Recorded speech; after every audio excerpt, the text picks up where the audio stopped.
What has to happen for you to be happy? I don't know. So if you don't know what it takes to be happy, and that's what you have to be here, then maybe you're not happy just because you don't have rules to be happy. Would you like to hear some rules? Because I've met so many people around the world that have different rules for happiness. Would you like to hear some? Okay, here's one sampling. A man who came to a seminar, very, very successful man from the United States in business and financial terms, very famous person, very well-loved person by a large number of people, primarily because he's also a philanthropist. He's one of those people always, even though he's so busy, he always finds time for things. In his community, which is a very large community, he is very respected. He's an athlete as well. He runs marathons, even though he runs these businesses. He makes about $4 million a year US. He has 5 children. His wife loves him dearly. I asked him, "Are you successful?" as a joke, and he said no. And when he said no, at first I thought he was tongue-in-cheek kidding, and then I realized he was serious. So I asked him this question: what has to happen in order for you to feel successful? He said, a lot of things. I said, that's obvious. What has to happen for you to feel successful? You know what he said? He said, well, I have to never get frustrated with my kids.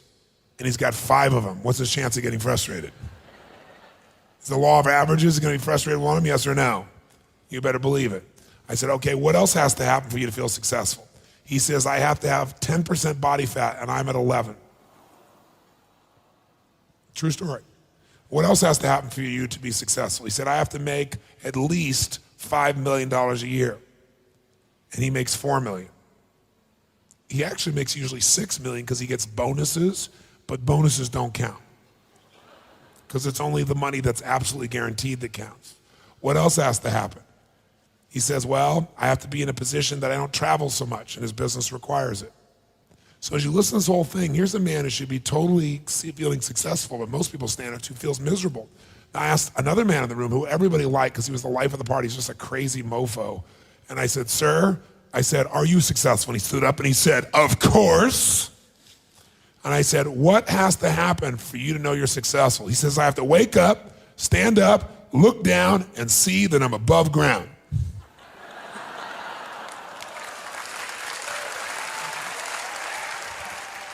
He said, every day above ground is a great day. So that was his rule. Now, which of these 2 men do you think was happier, the first one or the second one? Which one felt more successful, the first one or the second one? So you see, how you feel has no basis in reality, has the basis in your rules. And what you're telling me is you don't have any rules for happiness.